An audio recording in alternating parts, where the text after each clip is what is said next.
Update. My ex has a restraining order against me and now lives in the same apartment complex. Original post. My ex-wife and I had a rocky marriage. My alcoholism didn't help, and she pushed for divorce. We lived together during this divorce, and one day I found out she was dating another man. I snapped and hit her pretty hard. I was charged with a crime, spent 3 months in jail, went to anger management, and I was also issued a 3-year restraining order. This was 2 years ago. I have since sobered up, met a wonderful woman, and moved to a completely different apartment complex in a completely different part of the city. I never had any further contact with my ex-wife. I admit what I did was wrong. I paid a price. I've since re-established myself. My current woman, who I've been in a relationship with for 2 years, is aware of this background story, which makes things slightly easier. Well, unknown to me, my ex moved into my apartment complex about 5 months ago with her now new husband, who had always lived here, but I did not know this. I saw her in the lobby just before New Year's.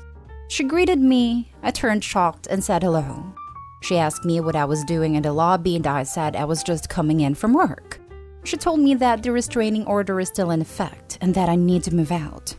I tried to reason with her and told her I'd be happy to steer clear of her. I know we don't live on the same floor. I don't even know what floor she lives on. I don't care to know. I told her if I saw her on the elevator, I wouldn't get in and just wait for the next one. But she told me she was going to enforce the restraining order against me. My partner and I literally just signed a brand new 2-year lease 6 months ago. We love the place we live in and wouldn't want to move. And it feels unjust having to move/incur financial hardship because the person I had a restraining order against moved into my apartment complex. The reason why I'm bringing this up is because last night the building management was informed of the restraining order and told us we need to figure this out. Would she really be able to force me out of my home even though I lived here before her?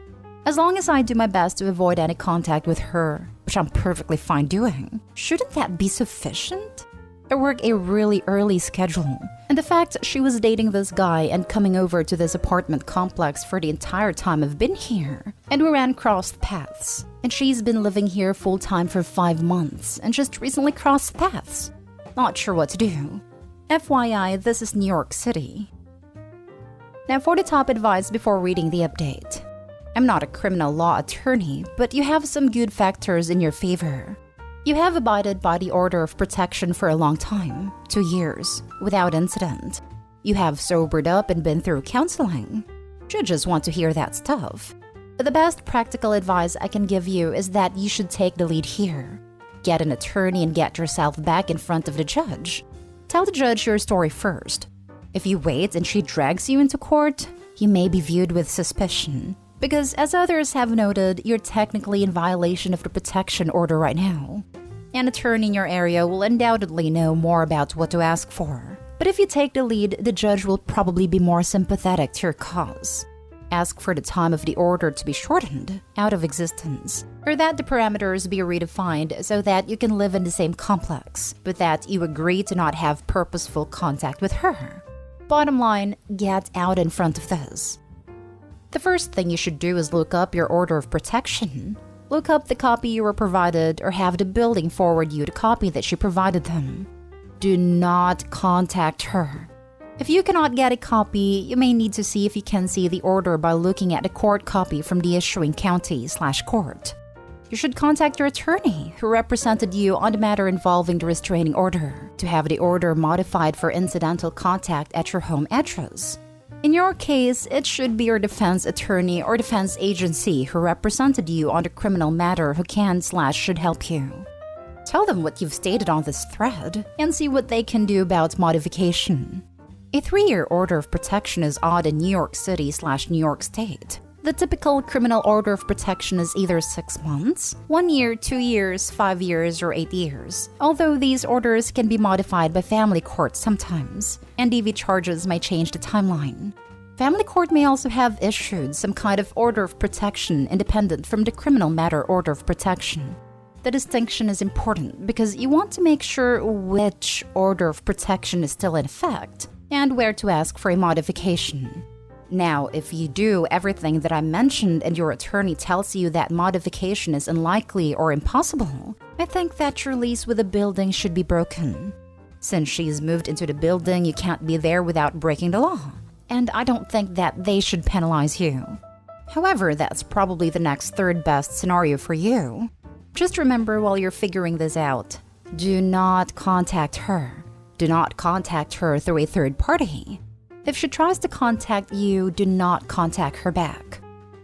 At the time, I had a public defender. My girlfriend has a friend that's a criminal defense attorney, and I'm going to reach out to them. When it came to the restraining order, I didn't put up any resistance. I basically said, yeah, sure, I'll stay away from her. And I meant it too. I have not tried to contact her in any way, shape, or form. And now for the update. The public defender that represented me was no longer practicing in the New York City area, but I retained a lawyer who was a friend of a friend who had experience in this area. My lawyer got references from my protective order, employer, and AA sponsor. Our goal was to get the restraining order modified to a simple no-contact order with no distance requirements, so I could continue living with my partner. I spoke to the judge, told him my story, what I had done to correct my past transgressions. He reviewed my record. We submitted our references. During this time period, I was crashing on a friend's couch as to not violate my protective order. PO said I had paid my fines, followed all the rules, but never once had to remind me of my restrictions and so forth, and said he was impressed with my turnaround. My employer said that I was always early, never seemed to be under the influence or hangover from anything, and even at our company functions was very open and honest about my sobriety and didn't partake in drinking. My AA sponsor said good things about me too, how he was impressed with my maturity and openness in my alcoholism and addiction. Then the judge asked my ex-wife to speak. My ex-wife said she was shocked by my turnaround. She said that it seemed unfair to her to require me to move because she moved into my building unknowingly, and that she no longer felt threatened by me. This was a shock to both my lawyer and I, as I expected my ex to want to keep the protective order in place. The judge said that he wouldn't modify the protective order but lift it entirely, as he felt it had served its purpose and that based upon my references, my testimony, and most importantly the testimony of my ex, that he didn't see how keeping its place was benefiting anymore. He did tell my ex that if she ever felt threatened or in danger because of something I said or did, she could contact the police. The judge then told me his main reason for lifting the order was to allow me to live in my current apartment, but advised it was a good idea to avoid contact with my ex to avoid any potential complications down the road. He reminded me because of my past, it wouldn't take much to get another protective order put in place. I told the judge I had no intention of contacting/talking to my ex, and I was thrilled that I don't have to move and get to stay with my current girlfriend. So over the course of this weekend, I moved back into my apartment with my girlfriend. I'm glad this was resolved. Now for the last story. Update. I, 24 female, got into an argument with my boyfriend, 25 male, over sharing a bed with my mother or sister. Original post. For some context, my mom, me, and my sister are very close. She raised us by herself, so it has always been just us. She's married now to our wonderful stepdad, who I'm also close to, and I spend time with my family whenever I can. After my mom finished her master's a few years ago and got settled into her career, she has made a point to have a girls' weekend once a month, or at least spend a day together. This often entails a small road trip to a nearby town, a theme park if it's during the summer, or during quarantine we just video chat for a few hours and drink wine. Whatever it is we do, my mom foots the whole bill. She says it's her way to make up for not being able to afford much when we were growing up. Our significant others are always welcome to join, but in the past they haven't usually. My stepdad and my sister's fiancé actually get along great, and they have gone fishing during these weekends before. Overall, I love my family dynamic and have no plans on changing it. Now onto the issue. I met my boyfriend about a year ago. We have always gotten along great, and my family loves him. He has joined us on these trips once or twice and seemed to have a good time. Last weekend was a girls' weekend, and we were planning to go to a city about an hour away. We planned on leaving Friday and returning Sunday night. Boyfriend was invited but declined as he had plans. I thought that was the end of it. About an hour before I headed out, I mentioned how the Airbnb we rented only had one bed. So I was probably going to end up sharing that with my mom or sister, or I was going to sleep on the couch. He seemed very weirded out by that. He said something like, "You don't feel awkward sharing a bed with your mom? How can you not see how weird that is? I would never share a bed with my mom or a sibling. Blah, blah, blah." I told him he was being weird and gross, and that they were family. He then mentioned how I often sleep naked, which is not even a decent argument because obviously I'm not gonna sleep naked with my freaking mother or sister. I told him it wouldn't be the first time we have shared a bed, and that he needed to drop it. This resulted in an actual screaming match that went out for like 20 minutes. He doesn't live with me, so I told him to get out and give me his key before I left, which he was reluctant to do. He then told me to just sleep on the couch and none of this would be an issue, which I told him there was no issue, and that it was being weird. I asked him multiple times by sharing a bed with my mother or sister was even a problem, but he wouldn't give me a straight answer. I left. I didn't answer a single one of his many calls or messages over the weekend. I got back Sunday night, but I've only spoken to him once. He is still demanding I apologize and reiterating how wrong the situation was. Is there something I'm not seeing here? Is it actually that weird to share a bed with your own family? Right now, our relationship is in limbo, and I'm thinking of ending it. But I have had a few friends now tell me they can understand where he's coming from, and that I should just apologize and move on because our relationship is great otherwise. Any advice? Now for the top advice before reading the updates. I had an ex that flipped out when I helped my sister, a single mother, bathe her kids when she has the flu. Lost his mind and said it's so gross to see kids naked. And he couldn't believe my sister even looked at her son, an actual baby, naked. Him being weirded out weirded me out. Because at best, his attachments to family are cold and weird. And at worst, because of his own conditioning, he was sexualizing a non-sexual situation. It's gross and indicative of an immaturity you've long since outgrown at 24. I would love to know what he found horrifying about a mother seeing her infant naked. Does he think babies change their own diapers? The heck? How about daycare? Am I a pedo because I've had to change poopy diapers? The man was deranged. He was also a little over 10 years older than me, which made sense because women his age sniffed out how much of a weirdo he was. That red flag made me run. Like, whatever his upbringing was, I can't imagine reacting to something different with horror and rage, and not just like, "Oh, that wasn't my experience, but tell me about it." How absolutely ridiculous. Have you met his parents? Don't even engage in a conversation regarding this. Tell him he will never dictate to you what you're supposed to feel, and most certainly not to try to make you change how you communicate with your family. This sounds like a red flag though. I've met his family many times. He has a good relationship with both parents and his elder sister. That's what to me makes his reaction so outlandish. It seems so unlikely that he's never shared a bed with a family member, at least when he was younger. But the way he was acting though, you'd think he had never heard of such a thing. I keep thinking about messaging him back or blocking him altogether, but I really want to know what caused him to go so nuclear. It absolutely is a red flag though. It just sucks because I do love him. Small update. When all this happened, I didn't tell my mom/sister because I didn't want to ruin their weekend. Now that people are pointing out that maybe the dude has an incest kink or was mistreated, and I'm freaking out and crying, I called my mom and told her what happened. She's a bit mortified but was able to calm me down.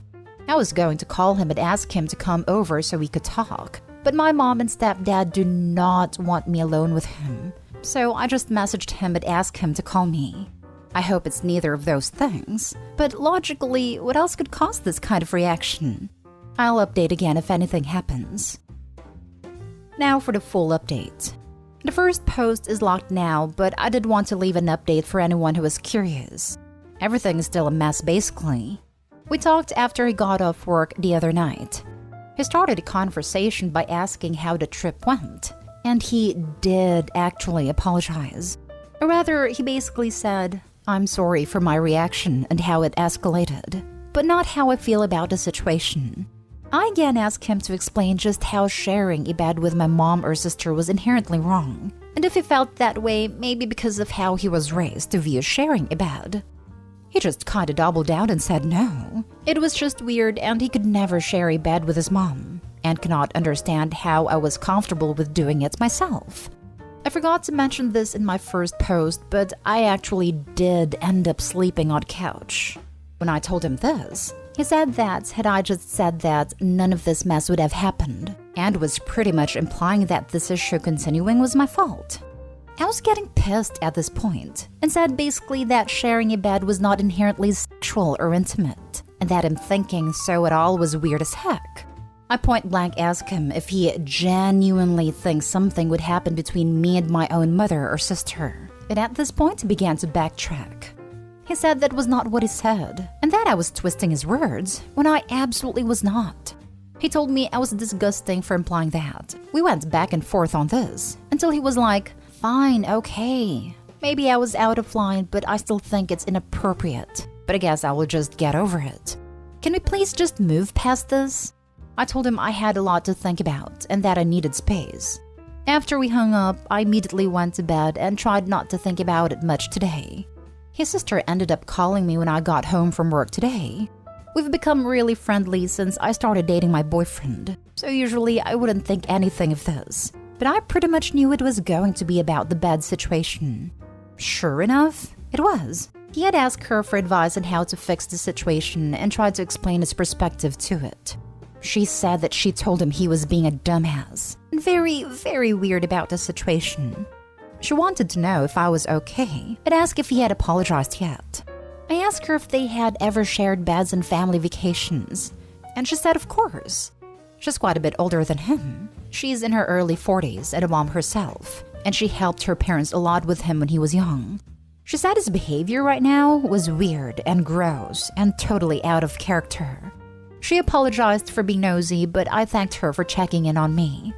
I didn't tell her about the post, but I did get the courage to ask her if he had maybe suffered from some sort of mistreatment that she knew of. She assured me that she didn't think that was likely, but that she couldn't speak for him. She told me that we needed to talk this out in person and either resolve it or break up. But either way, I have her support. I'm really, really going to miss her. Very cool lady. And now I'm here. I don't know if she told him about our conversation, but he agreed to meet with me tomorrow morning. I haven't talked to my family about this because I'm sure they would think it was a bad idea to meet in person with him right now. Regardless of what he is willing to tell me, I am done. This is too much, and I don't know if any explanation is going to be enough to fix this. Thanks for all the advice yesterday, and I'll post a small update after tomorrow if anything does happen. Please meet in a public place just to be on the safe side. I don't know why he keeps doubling down. That's what is so weird. It'll be a coffee shop, not to worry. I think he's doubling down like this because he either realizes he's wrong and doesn't want to admit it, so he's content with arguing, or there's something like a kink or trauma making him react like this. I'm not going to be surprised if he still doesn't back down when we talk tomorrow. But regardless, I'm bringing him the few things he left at my house and breaking up with him officially.